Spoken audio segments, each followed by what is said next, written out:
What's up lau-lau semua, apa kabarnya? Semoga di hari ini lau-lau semua sehat-sehat aja nih, tanpa terkena penyakit atau musibah, terutama nih muntaber. Selamat datang di channel Dunia Eyuk. Di kesempatan kali ini nih, Eyuk akan bahas film kolosal nih. Biar nggak kelamaan ngak-ngeknya, mending kita langsung aja.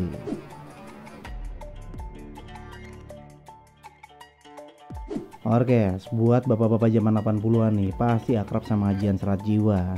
Yoi, berentul semali. Iuk punya sahur sepuh dengan judul Satria Madangkara. Wih, deh, sadis banget ya. Film kolosal garapan Opa Imam Tantowi ini menghadirkan nuansa action yang memukau. Di IMDb nih, sahur sepuh dengan judul Satria Madangkara mendapatkan skor yang di angka 7,7.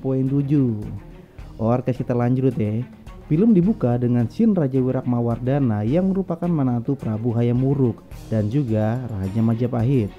Doi merasa murka ketika Prabu Wirabumi menuntut hak menjadi Raja Majapahit dan membuat kerajaan tandingan nih, yakni Kerajaan Pamotan. Yoi, betul sekali ya. Wirabumi mau mengkudeta Raja Majapahit. Di sudut lain nih, Prabu Wirabumi sedang mempersiapkan kekuatannya untuk berkudeta. Doi dibantu oleh Kaisar Yunglu. Sambil mimik tuak yang bukan cap orang tua, Prabu Wirabumi merasa pede dengan kekuatannya dan meminta bantuan kerajaan tetangga untuk mendukung aksinya, termasuk ke kerajaan Madangkara yang dipimpin oleh Prabu Brahmakumbara.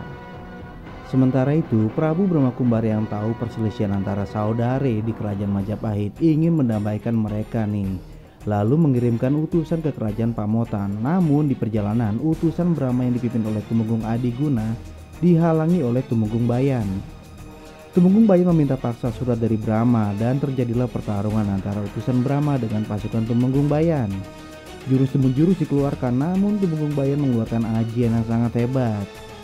Ibarat Piccolo nih, Doi mengeluarkan makan sapo yang ngebuat Tumenggung Adiguna melompat salto muter-muter sampai akhirnya Doi meledak kena ajian itu. Dan salah satu anak buah Tumenggung Adiguna berhasil salto dan mengambil surat dari Prabu Brahmakumbara lalu melarikan diri. Scene pun berlanjut. Prabu Brahma yang sedang asik melihat anaknya yang bernama Bentar tanpa imbuhan alias Bentar dikagetkan dengan kedatangan utusannya yang sekarat. Doi bilang kalau Doi dibanzai oleh Tumenggung Bayan. Prabu Brahma yang murka akhirnya mengutus Mantili dan Gotawa untuk mengirimkan surat ke kerajaan Pamotan dan Majapahit. Mantili dan Gotawa kemudian menyamar jadi rakyat biasa nih. Sementara itu Brahmakumbara pun menyamar sebagai Satria Madangkara. Tanpa menggunakan aplikasi online, Brahmakumbara pergi mencari Tumenggung Bayan menggunakan Raja Wali Raksasa. Scene pun berubah jadi malam nih. Mantili dan Gotawa akhirnya menginap di tempat seorang empu. Empu itu menceritakan kalau belakangan ini banyak prajurit Pamotan di desanya. Akan tetapi gerak-gerik Mantili dan Gotawa dipantau oleh prajurit Pamotan. Mereka dicurigai sebagai spy, aka mata-mata Majapahit. Keesokan harinya di perjalanan menuju Majapahit nih, Mantili dan Gotawa dihalangi oleh prajurit Pamotan. Lalu terjadilah pertempuran. Mantili dan Gotawa meliuk-liuk kayak penari jaipong. Namun nih, kesaktian mereka berdua bukan lawan yang sepadan bagi prajurit Pamotan. Dan kemudian mereka berdua sampai juga di kerajaan Majapahit. Lalu mereka menyerahkan surat itu ke Raja Majapahit. Dan kemudian mereka pun melanjutkan perjalanan ke kerajaan Pamotan. Di sudut lain, Raja Wirabumi yang tahu ulah Tumenggung Bayan yang telah membunuh utusan Madangkara, yakni Tumenggung Adiguna, menjadi murka. Melalui surat yang diterima Raja Wirabumi di Pamotan, Satria Madangkara menantang Tumenggung Bayan di hutan Tarik untuk beradu sakti. Wadidikidau, kayaknya Brahma mau nyangin Tumenggung Bayan nih. Head dah ini bahasanya kayak di keranggan bedah. Orkes, di sudut lain nih, Tumenggung Bayan yang lagi indahoy sama Lasmini didatangi Panglima Lodaya dari Pamotan. Panglima pun memaki Tumenggung Bayan dan berkata kalau Doi ditantang adu kesaktian oleh Satria Madangkara. Sementara itu di Pamotan nih, Raja Wirabumi murka lagi saat tahu kalau Madangkara bersikap non-blok. Untungnya aja nih Madangkara kagak ikut KTT non-blok ya. Orkes, kita go back to Brahmakumbara yang lagi di hutan Tarik. Doi didatangi Tumenggung Bayan yang datang dengan gaya soiye sambil ngecengin si Brahma nih. Akhirnya pun mereka berdua beradu kesaktian. Temenggung Bayan menendang melompat salto-salto kayang, namun doi nggak sebanding nih sama Brahma Kumbara. Sampai akhirnya Temenggung Bayan mengeluarkan ajian cadas nampar yang mirip kayak Kamehameha-nya Son Goku. Namun Brahma dengan santunya bisa ngeladenin ajian itu. Emang dah Brahma sakti mandraguna. Brahma dengan santuy ngedeketin Temenggung Bayan, mereka beradu sakti lagi. Namun Temenggung Bayan kalah dan doi harus terbakar karena kalah ajian. Zaman dulu serem banget ya, kalah aja langsung kebakar. Oke, Temenggung Bayan pun akhirnya mokat di tangan Brahma Kumbara. Sin lalu berpindah ke kediaman si Semok Lasmini.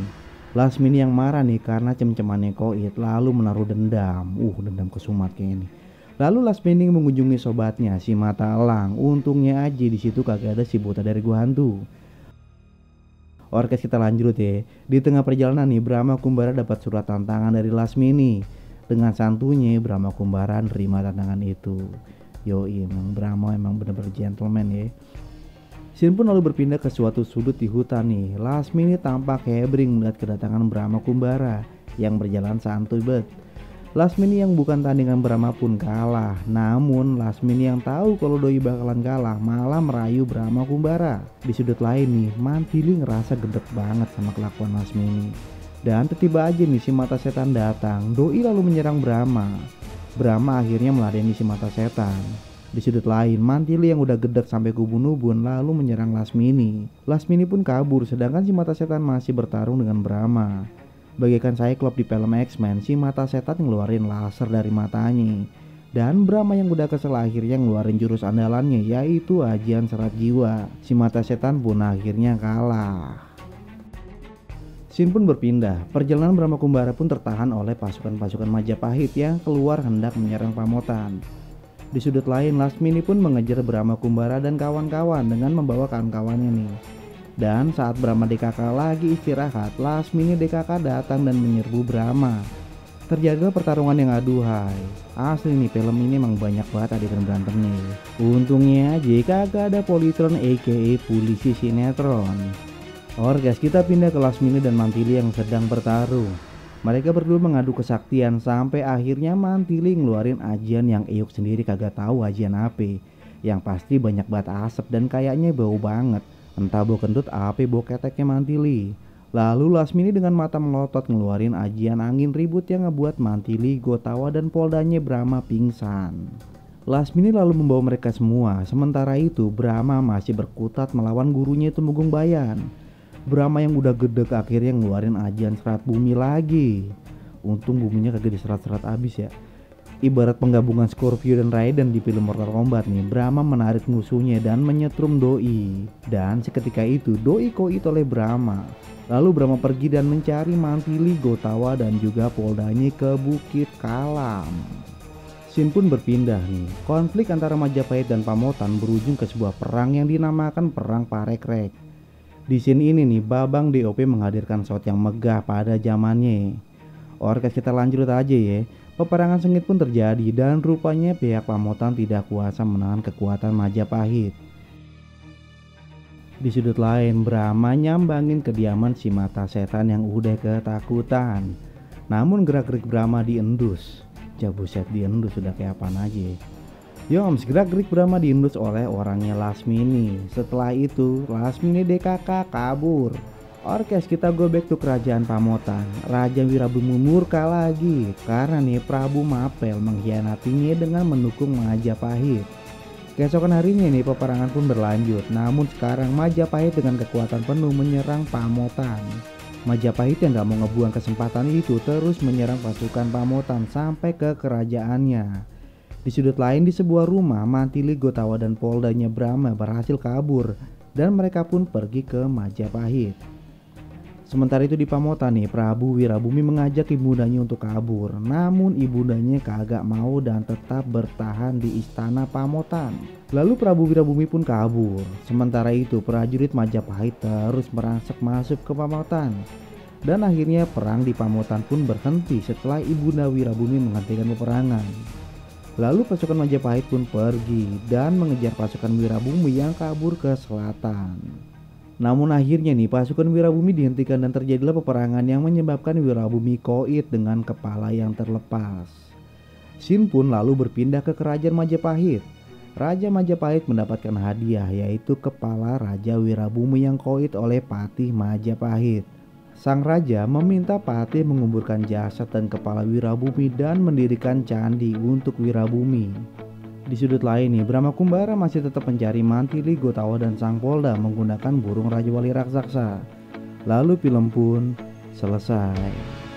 Oke, seperti biasanya sebelum Eyuk Bacut, Eyuk mengucapin mamaci buat semua tim yang mengerjakan film Saur Sepuh dengan judul Satria Madangkara, para kru pemain, dan yang paling penting buat lau-lau semua sobat setia dunia Eyuk. Semoga lau kagak ikut-ikutan ngak-ngek kayak Eyuk ya. Oke, mamaci semua dan Eyuk Bacut. Bye.